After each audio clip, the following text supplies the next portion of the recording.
What is going on, everyone? My name is Andy. Welcome back to another FPL video. And this one is some of my final thoughts ahead of the Game Week 5 deadline. So as always, I'm going to go through the latest press conference information and discuss what that means from an FPL point of view. I'm also going to quickly talk about my own team, thoughts on transfers and stuff like that as well. So if you enjoyed the video, make sure to give it a like. Hit that subscribe button if you haven't done so already. And ahead of Game Week 5, there's still time to sign up to Fantasy Football Hub. All the links you need are in the description below. They've got a 7-day free trial at the moment and up to 30% off. So make sure to check that out. Links in the description below. Let's start off with what Pochettino said about Ben Chilwell. I don't think there's really massive concern about Chilwell in the FPL community if you already own him, but I have seen some people talk about whether or not we should get rid of him or think about that soon. So this is what Pochettino said. We need to find solutions with different players playing in different positions to try and get the best balance. Ben is a fullback who can help the team in a different position. In 4 games, he has created more chances than any player.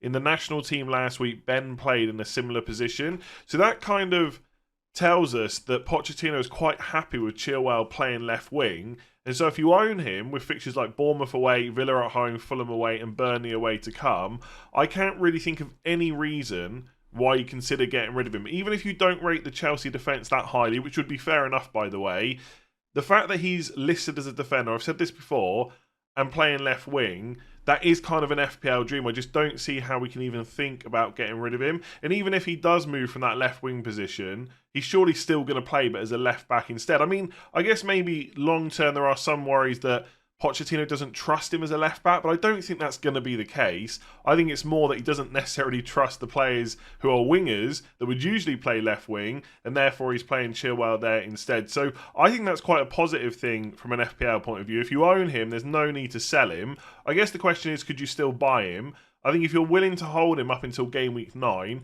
especially if you're wildcarding around that period, then the next 4 fixtures are okay. I guess it's a shame that 3 of them are away from home. But again, a defender playing as a left winger, we need that in our teams.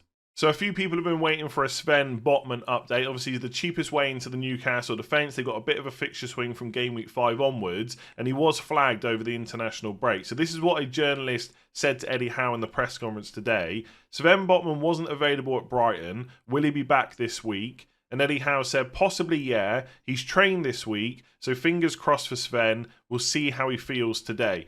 Now, that means he hasn't been ruled out of Game Week 5, but Eddie Howe also hasn't come out and said he's fully fit and available and going to start. Although, to be fair, Howe doesn't usually give us that kind of information anyway. There are some rumours going around on Twitter that he's only been training since Wednesday, so it's not a full week of training. It would just be Wednesday, Thursday, Friday, and obviously the match is on Saturday evening. I would say, whether or not he plays in Game Week 5, he should be fine for Game Week 6. Obviously, Newcastle will have Champions League in between that as well. So if you own him, best case scenario is just to hold on to him. Hopefully you don't need to play him this week. You've got 3 other defenders. But even if you had to play him, I would probably just put him in the first 11. And obviously then you've got him for the good fixtures after that as well. And if you're someone that wants a Newcastle defender, if possible, I would put off buying him until next week just in case. But if it's part of a move where you're downgrading the defender to get him in to upgrade an attacker elsewhere, I think he's perfectly okay to buy. A few people have asked me whether or not I think Schär is worth the extra money, and I do, as long as it's not going to stop you making an even better move in the next few weeks. So I do think Fabian Schär's goal threat from set pieces is superior to Botman, but if that 0.5 million is going to stop you making a really good move either in Game Week 6, 7, 8 or whatever it might be, then I would probably just take the savings and go for Botman instead. But either way, this is positive for anyone that's held him, anyone that wants to bring him in soon. I think I'm looking at a Newcastle defender possibly this week or next. I'm not quite decided on who I want to go for. I think Trippier is the best, but he's a lot of money. And there's just this gut feeling that it's not going to be worth it for kind of 4 to 5 weeks when I then might wildcard anyway. But any of Trippier, Schär, Botman, all looking good. Maybe not desperately needed for Game Week 5 anyway. Brentford at home is not easy. But from 6 onwards, the fixtures do get pretty good. I'm not sure there's a huge amount of Trent Alexander-Arnold owners around, but we did get an update about him today. The journalist asked Jurgen Klopp, is there any concern over Trent Alexander-Arnold's hamstring? And Klopp basically said this. Now, it was a little bit of a longer answer. I've shortened it. But he confirmed that he's unavailable for Game Week 5, so he's not going to play against Wolves away. He said he's back running and can hopefully start ball work early next week. So I guess from that, he may even be a doubt for Game Week 6 as well. Ultimately, especially if you needed to play him this week, he's got to be a sell. That's just too much money to have on your bench, especially when after Wolves away, it's West Ham at home, which isn't a bad fixture, but again, he may or may not be a doubt for that. And then it's Spurs away and Brighton away. And I think if you've got a Liverpool attacker, you're looking at the next 4 fixtures, probably not too concerned. Liverpool will probably score in every single one of those games. But I think the best chances of a clean sheet are game weeks 5 and 6. You would expect Spurs and Brighton to both score against Liverpool. So I think for that much money, you probably just get rid of him. Liverpool do have that fixture swing that I've spoken about a bit with Salah from game week 9 onwards. So it starts with Everton at home, then it's, can't remember who after that. Yeah, Luton away. Sorry, yeah, Everton at home game week 9, Forest at home game week 10, Luton away game week 11, Brentford at home game week 12. But to be honest with you, having thought a lot about what wildcards might look like in game weeks 8, 9 and 10, it's going to be quite hard to fit Trent in as well as all those other attackers we want, and Salah and Haaland. So unless you're prepared to drop Haaland, I'm not sure Trent is going to be... I don't want to say he's not going to be viable because he's going to be a great option over that time, but I just don't think he's going to fit in very well. So if I had him, and especially if I needed to play him in game week 5, and he didn't have another great defender on the bench, I think he's an easy sell this week. In terms of who to go for, I guess Newcastle defenders are right at the top of that list. You could still bring in someone like Chilwell as well. That's probably where I would mostly look. I don't think there's too many other defenders I think about. Maybe Man City. But I just feel like the time to jump on them was a few weeks ago. Now with Champions League starting up and stuff like that, I'm not sure whether I would go on to them. So probably someone like Trippier, Schär or Botman, or maybe Chilwell if you don't own him. I'm sure there's someone I've forgotten. Leave me a comment below and let me know which defenders I'm not thinking about. I guess Udogie from Spurs as well. So I probably should have mentioned all this when I talked about Chilwell, but I did watch Pochettino's press conference for Chelsea, and there were a few updates, one of which is that Lavia is out. Now, I guess from an FPL point of view, that doesn't matter a huge amount, right? We're not going to pick him to score goals and assists, but when he is back and available, that might have knock-on effects to other players, depending on how Pochettino kind of uses him. But for now, there's nothing to worry about. He didn't say how long he was going to be out for, but there's rumours going around it could be 4 to 6 weeks. So not one for us to worry about right now. He also said that Broja is not yet ready to join the squad. A journalist kind of put it to him that he was going to be on the bench on Sunday, and he said he wasn't ready yet. Now, obviously, we're not looking to pick Broja for FPL, but it does have a knock-on effect for Nicholas Jackson. I know people are frustrated with him. He's been quite heavily sold this week. But the one thing you can guarantee from him at the moment is minutes, right? There's not really anyone else to play that number 9 role. I've seen some people speculate that maybe Sterling will be given a go centrally. I find that really hard to believe, especially when Chilwell is being used as a winger, right? That kind of tells me that Pochettino is not really happy about the other options he has. So if you put Sterling central, he's got to play someone else wide in a time when he's currently playing Chilwell left wing. I guess they've got Cole Palmer now that could play on the right, but I don't know. I just don't see it. So if you're frustrated with Jackson, I completely get it, but he's not someone you need to rush out of your squad, especially when his minutes are so good and he constantly gets chances as well. He could have had returns from both of the last 2 games. The fixture run coming up is pretty good. And then maybe the biggest update of the lot is he was asked about Reece James. He said they're assessing him every day. And he eventually said he hopes that James will be back before the next international break. So I think that's after game week 8. It's between game weeks 8 and 9. So there's a chance James could miss Bournemouth and Villa, possibly Fulham, maybe not even back until the Burnley game. And who knows with him, it could be even longer. Now again, we're not looking to buy Reece James right now. But for anyone that's got Gusto and is worried about their defence and wanted to use him over the next few weeks, there you go. Reece James is not available. Gusto should continue playing. Now, I've got Chilwell, obviously. I've spoken about it quite a lot. I don't know how many clean sheets are on offer for Chelsea here, but given Gusto's price, I wouldn't really be too concerned whatsoever. So you can hold on to him for a little while longer. It's very unlikely you're going to want a different 3 Chelsea players at this point. The boat has kind of been missed to load up on a triple up. But if you've got Gusto with James out, looking like a pretty good hold for now. So there are a few injury updates from Pep Guardiola for Man City. Basically, Kovacic, Grealish and Stones have all been ruled out. He did make it sound like they're not really long-term injuries, so it could just be game week 5 that they missed. Then they might be available for game week 6. Obviously, he'll talk more about that next week. And most of those players are not really FPL options, right? Most people don't own Stones anymore or Grealish, and no one ever went for Kovacic anyway. But it is positive for other players you might have, especially Foden and Alvarez. Now, I've seen some people say that Grealish being out isn't good for Foden because he's going to have to play wide, but he's produced in those areas before. So I think if I had Foden, I'd probably want to keep hold of him right now. Alvarez has played 90 minutes pretty much in every single game so far. I don't see why that won't continue against West Ham. And look, West Ham away is not going to be an easy game for attack and returns. We know exactly how they're going to play. They're going to sit in. They're going to try and play on the counter. But if Man City can nick a goal within the first 20 minutes, who knows what might happen after that. I guess what will happen is they'll continue to sit in and not leak too many goals. But either way, I think given that the amount of players that are kind of out for Man City, Foden and Alvarez look pretty good to keep, just in case you were wavering on whether or not to sell them. And Stones being out is obviously good for Diaz, probably a Kanji as well. I haven't seen anything on Vardio, so people seem a little bit worried that he might not be available. I can't tell you whether he's going to start even if he is fit, because obviously he didn't start the last game, and that is the constant worry you have with Man City players. I guess if we don't get any updates, it doesn't look like he's going to start. Long term, he's probably not going to be a great option anyway, so just consider that. It's all going to depend on who you don't have and who you want to bring in. But I think Diaz especially looks pretty good right now. He should start every game that he's fit and available for. And if you've got Foden and Alvarez, again, things in the short term at least looking very good. Although Champions League starts soon, it's going to be interesting over the next few weeks to see how that affects Man City players. All right, let's talk about Brighton. And for any of you that transferred in Evan Ferguson early, before he got flagged with an injury over the international break, you might get lucky, okay? So De Zerbi did talk about him. He said Ferguson started training on Thursday. So he hasn't trained a lot over the international break, but it's of course a positive that he is back in training. And he said a late decision will be made. So that's obviously whether or not, I guess, to start him or to include him in the squad. We don't really know.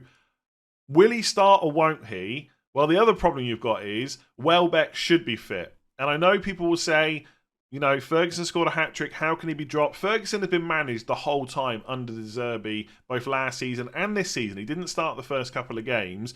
So in my opinion, if Welbeck is fit to start and Ferguson has only been training since Thursday, why take that risk? Especially when Europa League games are about to start. And obviously they've got some big games after that in the league as well. Bournemouth at home, game week 6, Villa away 7, Liverpool at home, game week 8. So I personally don't think he'll start, but I'm only going off what I've seen from De Zerbi so far. What should you do with him? I guess if you've already made that transfer and there's a chance that he could start, you probably just hold on to him.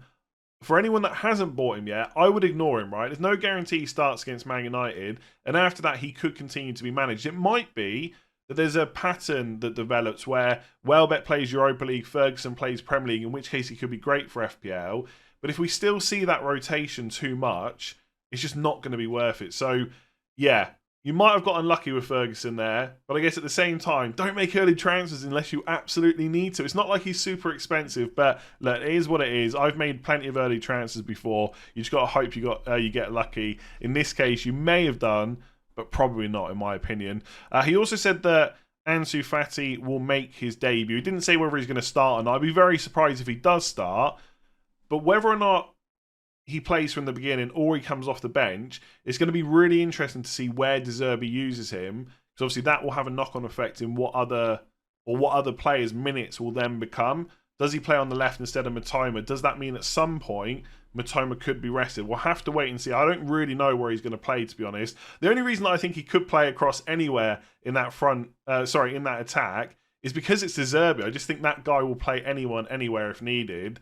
But I guess the position he's played the most is on the left, so we'll have to wait and see what happens. But we're going to see him in action. I'm quite excited about that. He also mentioned long trips for Estepinian and Buonanotte.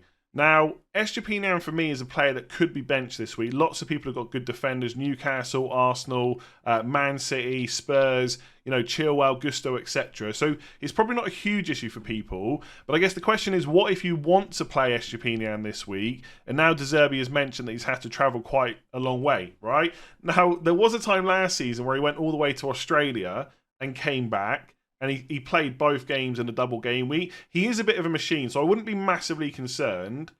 I guess if you were thinking about transferring him out anyway, maybe this is the excuse you now need. But I think he's great for Bournemouth at home. And depending on when you're wildcarding, he's also great from game week 10 onwards. The fixtures in game week 7, 8 and 9 for Brighton are quite tough for clean sheets. So you've got Villa away, Liverpool home, Man City away. But Bournemouth at home in 6... and from game week 10 onwards, look pretty good. I would want him at least for game week 10 onwards. If you have to drop him for Bournemouth at home, given the fixtures around it, it's not the end of the world. But I just thought that was worth noting. Again, if I had to guess, I think Estepinian will start because he's such a machine. but that does obviously put a few doubts in our mind. So for most people, it's not going to matter, but just take it into account when you're thinking about what to do with him. All right, let's talk about Man United because they got a lot of players unavailable at the moment. How does that affect them from an FPL point of view? I know some of you are thinking about selling Rashford, Fernandes, maybe Onana as well. So let's go through what Ten Hag has said. He confirmed that Mount and Varane are not fit for the Brighton game. Now, I'd rather Mount was in the team, but I don't think it's a huge issue from an FPL point of view. The midfield, if he was fit, would probably be Casemiro, Mount, Fernandes. Without him there, it just means Eriksen will play instead. Now, in terms of off-the-ball work, general energy levels, later on in the game, he's not as good as Mount, but on the ball, he's still great. So if you're worried about Fernandes because Mount's not playing, I don't think it's really a huge issue, right? That's not reason enough to sell, I would say. In terms of Varane, it's also not ideal, but Lindelof and Martinez are both fit to start.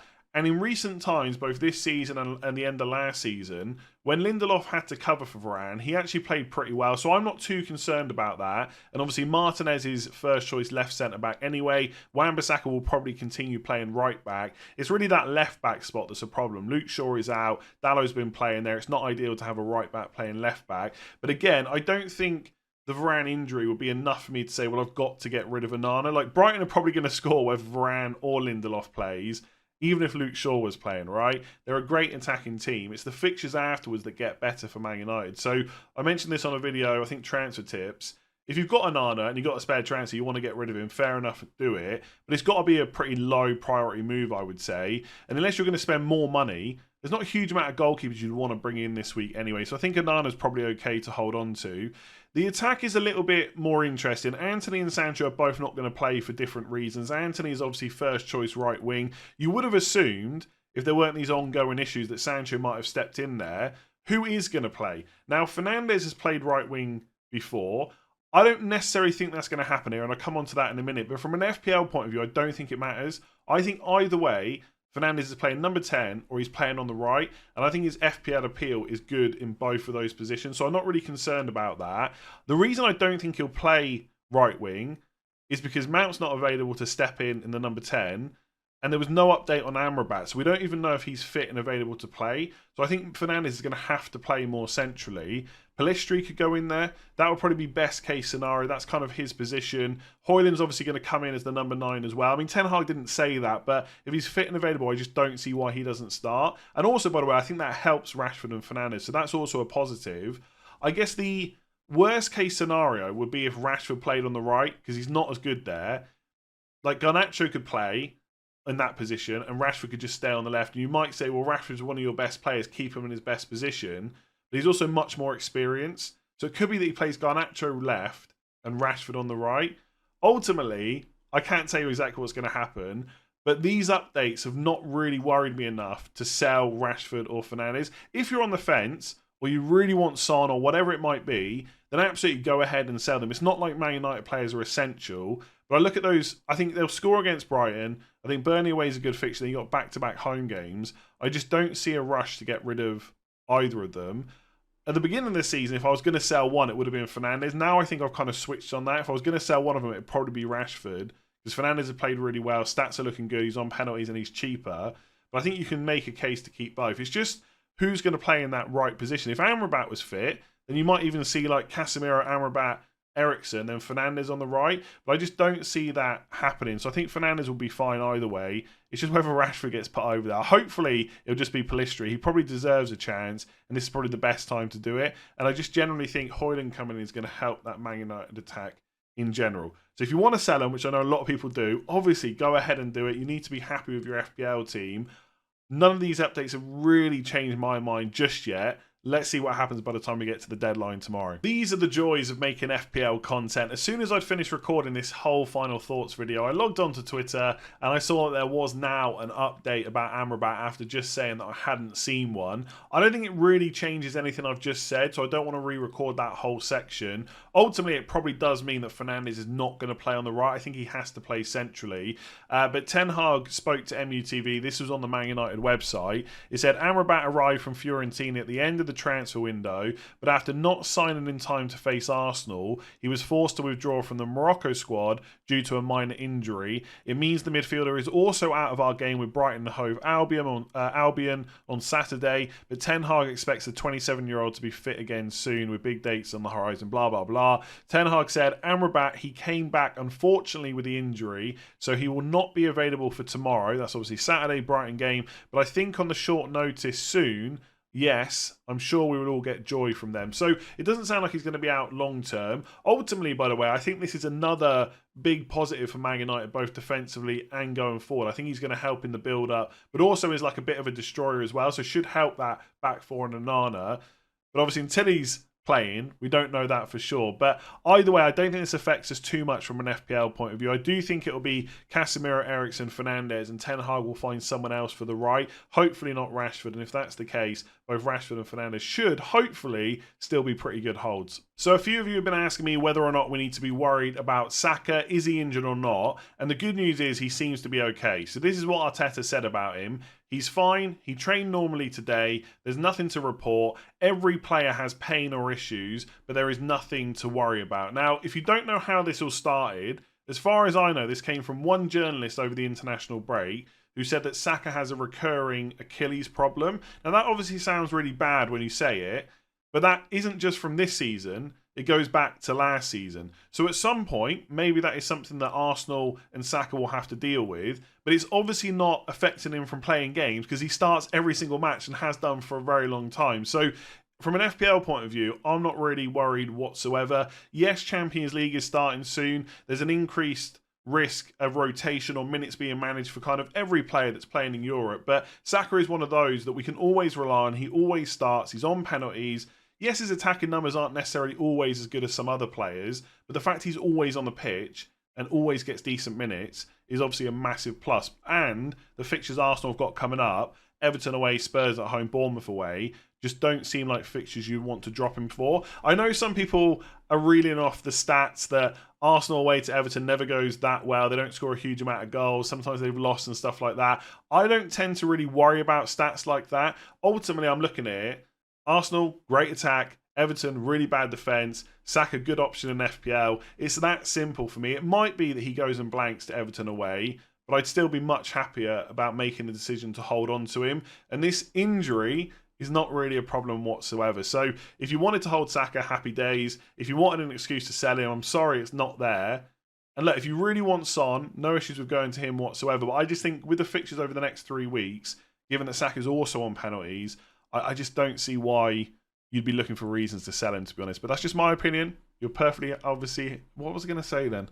Perfectly, yeah, I was going to say perfectly happy. What I should have said is perfectly okay to obviously have your own. I'm going to leave that in. I'm not going to edit it and do it again. So I'm going to finish by talking about my own team, thoughts on transfers and stuff like that. This is how the squad is looking. So I've got Turner in goal, a back three of Chilwell, Saliba, Udogie. The midfield is Rashford, Fernandes, Mbeumo, Sterling and Saka. Then up front it's Jackson and Haaland, who's currently my captain. And then the bench is Pickford, Archer, Estupiñán and Kabori. I've got 2 free transfers and 2.2 million in the bank. The current plan is to make 1 transfer and then roll into game week 6. So I've not had a week yet where I've used both of my free transfers, and it doesn't look like that's going to happen this week. I'm either going to bring in Son, who's obviously very popular for game week 5 after his hat-trick last week, or I'm going to bring in a Newcastle defender. There's not really anything else that I'm looking at.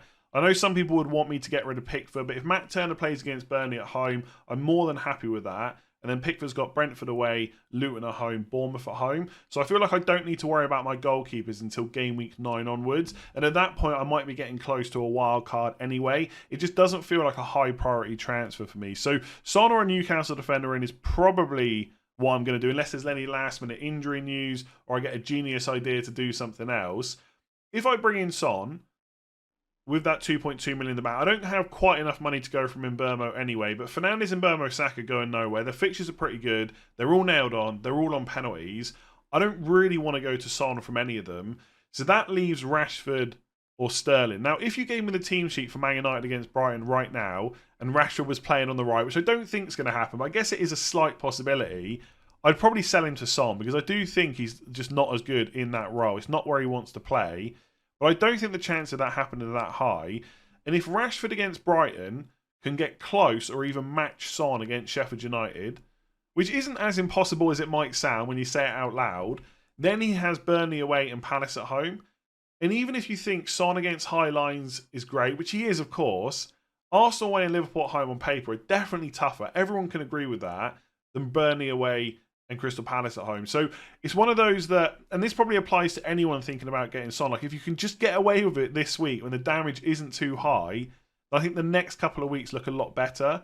So I just find it really hard to convince myself to sell Rashford. I am looking for any excuse. Like if Ten Hag had said Rashford's picked up a slight knock, he's probably going to be fine, that probably would be my excuse to get rid of him. But there are no injuries for my team. I've been very fortunate this season with how things have gone. I'm constantly having to make transfers I don't really need to make. That's the case there. So I don't really want to get rid of Rashford. The other option is Sterling, because I do have that 2.2 in the bank. But it just feels so knee-jerk to have got Sterling after his 19-pointer. He blanks, Son gets 20 points, and now I'm going to bring him instead. Now, it is knee-jerk. There's no doubt about that whatsoever. I've said that over the international break. If Son only got one goal, we wouldn't be talking about him quite so much. But at the same time, if I said to you, who would you rather have this week, Sterling or Son, you'd all say Son, right? And I don't think it's a guarantee that Sterling outscores Son after this week either. So I am kind of half tempted to do it. Yesterday, I'd almost talked myself into just hitting the button. But today, I'm just less sure about it. Again, because if Sterling can get close or match him this week, there is a chance he does better over the next two with Villa at home and Fulham away. Then if I have to keep him a week longer, he's got Burnley away anyway. It's just, I guess it's just the doubts in my mind. I don't know, the doubts aren't even really there. With Son, like, I'm almost convinced like, he's 100% certain to play number 9 this week. Will that continue over the next few weeks? Will Richarlison get back in the side? We don't know. Will Richarlison come off the bench for 20 minutes, which moves Son back to left wing? Possibly. Will Maddison be on penalties? There's all these slight things that are making me doubt the move. And also, it's the knee-jerk factor, right? If I'd had Sterling since game week 1, I think I'd be selling him this week, and I don't think anyone would have a problem with that. It just looks worse because of what's happened the last couple of weeks in terms of the high points. Like, if I wasn't making videos, if I was playing this game way more casually, not spending as much time on it as I do, I suspect I would have already sold Sterling to Son, and it'd be a pretty good move. And people will say, well, you're just overthinking it then. I don't think that's the case. I'm just thinking about it, right? I don't want to sound like I know exactly what I'm talking about because I don't. But obviously, I've built up a lot of knowledge from playing this game. And that is kind of telling me, don't make this move. So, I don't know, I'm just rambling at this point. I think Sterling Son is one of those that last minute could happen on the deadline stream. But there's part of me just saying, just get through this week, hope the damage isn't so bad, and you'll be happy you didn't make that move afterwards. But if Son scores another hat-trick, I won't be happy. The other move is Newcastle defender. It would be for Saliba. Again, I know I don't need to do that this week, but there's not a huge amount of other transfers I want to make. I don't necessarily want to do Kabori to Botman and just bench him, because that's taking more money out of my first 11. It's something I'll consider, but I'm probably not going to make that move. And after this week, Spurs at home, I think they'll score against Arsenal. Bournemouth away is a good fixture in game week 7, but Newcastle have Burnley at home, which is better anyway. And then after that, Arsenal have got Man City at home, Chelsea away. So apart from this week, Saliba's really no good to me until game week 10. So although you don't need to sell him this week, I think it's perfectly fine to go to a Newcastle defender to plan ahead. And all my moves have been like that so far this season. I haven't been forced into a move because of an injury, right? I did Watkins to Jackson, didn't need to do it. I did Martinez to Sterling, didn't need to do it. I don't need to get rid of Saliba, but as a long-term move, it looks pretty good. I'd probably go for Cher or Trippier. The only thing I haven't decided on is whether or not I'm going to need that money that obviously Cher saves me over Trippier. Again, there's just something telling me don't spend all that money on Trippier. Something might come up over the next few weeks that you need it for. I do think Trippier is the best option out of the two if you can afford it. So that's probably what I'm going to do. I did have a quick look on Fantasy Football Hub just to make the decision even harder about who's going to score the most points for midfielders. Priced between 6.8, which is basically Mbermo's price, up to 9.1, which is Son. If you want to check all this out for kind of other stuff and use the other tools, all the links you need in the description below. And Son comes out for the next 3 weeks, even including the Arsenal away, Liverpool at home, higher than Fernandes, Rashford, Saka, Maddison, Odegaard, Martinelli, Foden, Mbeumo, and Sterling right at the bottom. And obviously, if you put it even higher, game weeks 8 and 9, where Son also gets to play, I think it's Luton away, Fulham at home in game weeks 8 and 9.